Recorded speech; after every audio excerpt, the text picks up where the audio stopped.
బంగారం ధరలు చూస్తుంటే భయమేస్తుంది. అందుకే నేను బంగారం కొనడం మానేసి బంగారం లాంటి నా మొహాన్ని అద్దంలో చూసి మురిసిపోతున్నాను. పెళ్ళెప్పుడు అని అడక్కండి రావు గారు. నేను వంట నేర్చుకుంది తినడానికి, వేరే వాళ్ళ తలనొప్పి కార్చడానికి కాదు. షాపింగ్కి వెళ్ళినప్పుడు డిస్కౌంట్ అనే మాట వినపడితే చాలు, నాకు బీపీ షుగర్ అన్నీ నార్మల్ అయిపోతాయి.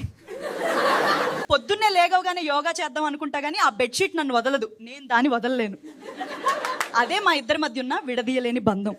పొద్దున్నే లేగవగానే యోగా చేద్దాం అనుకుంటా కానీ ఆ బెడ్షీట్ నన్ను వదలదు, నేను దాన్ని వదలలేను.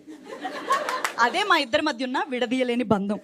షాపింగ్కి వెళ్ళినప్పుడు డిస్కౌంట్ అనే మాట వినపడితే చాలు, నాకు బీపీ షుగర్ అన్నీ నార్మల్ అయిపోతాయి.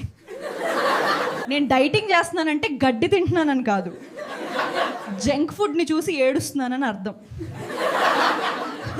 ఇంట్లో అందరూ మహారాజులాగా కూర్చుంటారు, నేను మాత్రం ఆవురా సినిమాలో దెయ్యంలాగా తిరుగుతూనే ఉండాలి. ఇంట్లో అందరూ మహారాజులాగా కూర్చుంటారు, నేను మాత్రం ఆవురా సినిమాలో దెయ్యంలాగా తిరుగుతూనే ఉండాలి. వంట చేయడం ఒక ఎత్తు అయితే ఏం వంట చేయాలి అని ఆలోచించడం ఇంకొక ఎత్తు. నా బతుకు తలుపులు లేని ఫ్రిడ్జ్ లాగా అయిపోయింది. నాకు చాలా కోపంగా ఉంది, కానీ దాన్ని చూపించడానికి నాకు ఇంకా బద్ధకం. నాకు చాలా కోపంగా ఉంది, కానీ దాన్ని చూపించడానికి నాకు ఇంకా బద్ధకం.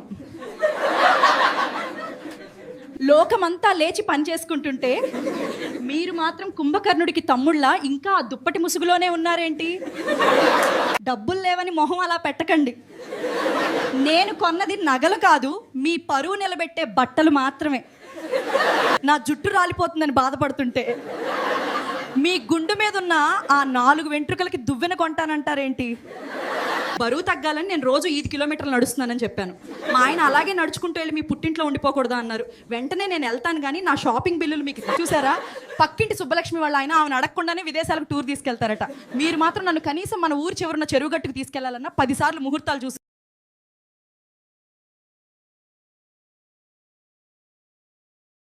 మా అత్తగారు ఎప్పుడు అంటుంటారు, నీలాంటి కోడలు దొరకడం నా అదృష్టం అని. కానీ ఆ మాట చెప్పేప్పుడు ఆవిడ కళ్ళలో నీళ్ళు ఎందుకు వస్తాయో ఎప్పటికీ అర్థం కాదు. నేను డైటింగ్ చేస్తున్నానంటే గడ్డి తింటున్నానని కాదు, జంక్ ఫుడ్ని చూసి ఏడుస్తున్నానని అర్థం.